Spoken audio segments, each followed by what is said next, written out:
Today we are going to be discussing the 1979 Ridley Scott Alien, the first and probably the greatest movie in the Alien franchise. Also, the movie that cemented my love for science fiction as a film genre. Um, it's it's one of those movies that I was 9 years old at the time, and I somehow convinced my mom to take me to the movie theater to watch this movie. How, I don't know, and I don't even know what logic or what use of logic that I performed or what miracle that I was performed to let my mom take me to this movie. Over the years, I have owned copies of it in various formats, VHS, DVD, what have you. Um, it is one of those movies that whenever a new format comes out, that I will pretty much buy it in that format. Um, Hold on a second. Nose itches. Because it's a very symbolic movie. The movie stars Tom Skerritt, Sigourney Weaver, Veronica Cartwright, John Hurt, Ian Holm. Um, like I said, it's a really good movie. Spoil At this point, I'm going to throw in spoilers just in case there's somebody that hasn't seen the movie that's interested in the movie. So at this point, go ahead and turn off the video now. Go watch the movie. Come back. But if you don't care about spoilers, or any if you've already seen the movie, carry on. So basically, it's truckers in space. Their spaceship or truck is the Nostromo, and they're bringing back a load of minerals and ores and what have you back to Earth because, well, being Homo sapiens, being the ignorant things they are, they've depleted them.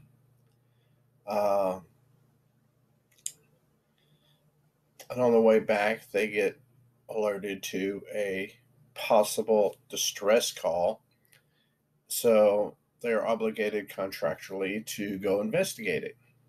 Um, they land on planet that is designated LV 426, which is a direct reference. The planet is a direct reference or inspiration or conceived of because of Ridley Scott's vision of the Bible verse Leviticus chapter 4 verse 26, which reads like this. I'm going to be reading the New International Version of the verse, so you can look up King James or the New Living Translation or what have you. But the New International Version of the verse is, "He shall burn all the fat on the altar as he burned the fat of the fellowship offering. In this way, the priest will make atonement for the leader's sin, and he will be forgiven."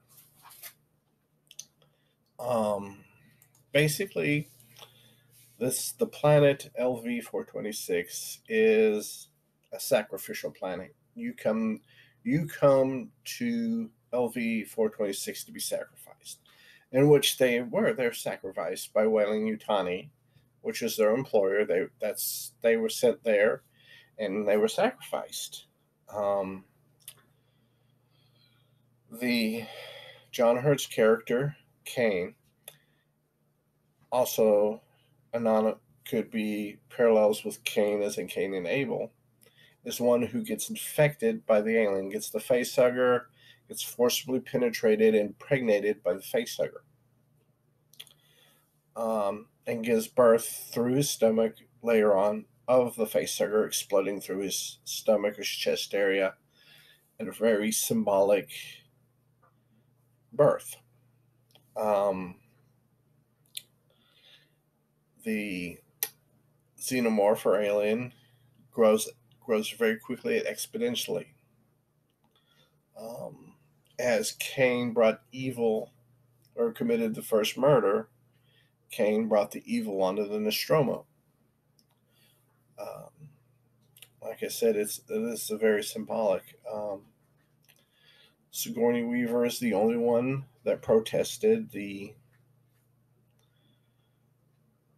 breaking protocol to bring Cain back on the ship, whereas Tom Skerritt's character Dallas, who's the captain, and Veronica Cartwright's character Lambert, and Ian Holmes' character of Ash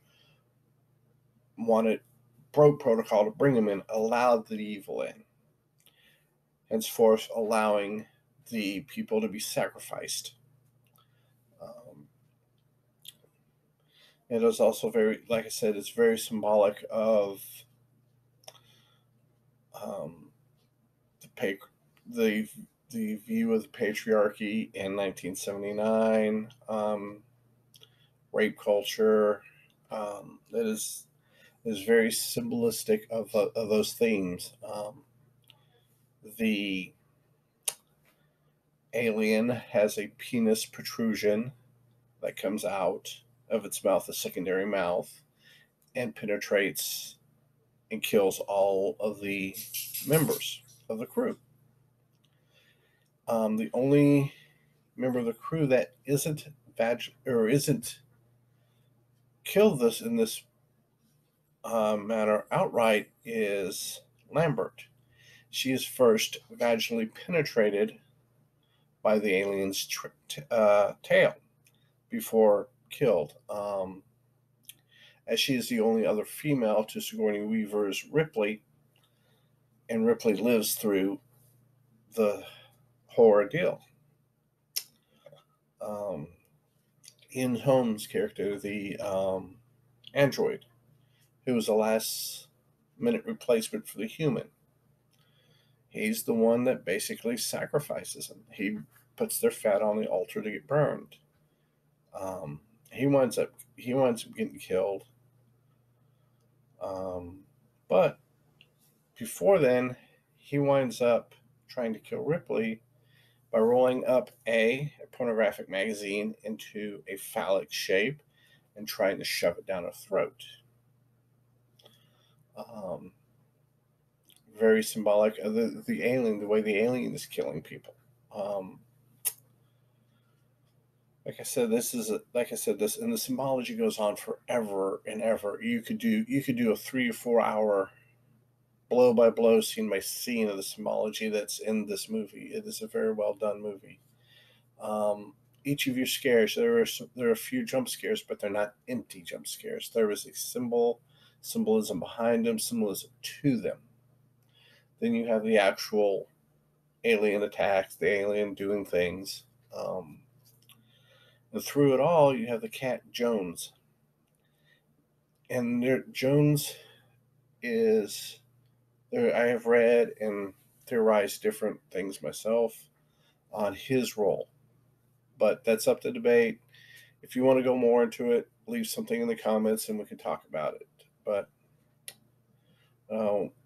if this movie is not an empty horror movie like, say, Friday the 13th, Halloween, Nightmare on Elm Street, or any of the shit has come out in the last 15, 20 years. It's a good, solid horror movie. It's a good, solid science fiction movie.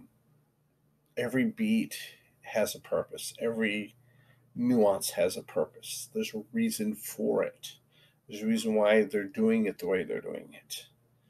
And to keep this video from running for hours on end, I'm going to go ahead and call it good here. So until next time, peace and love and joy.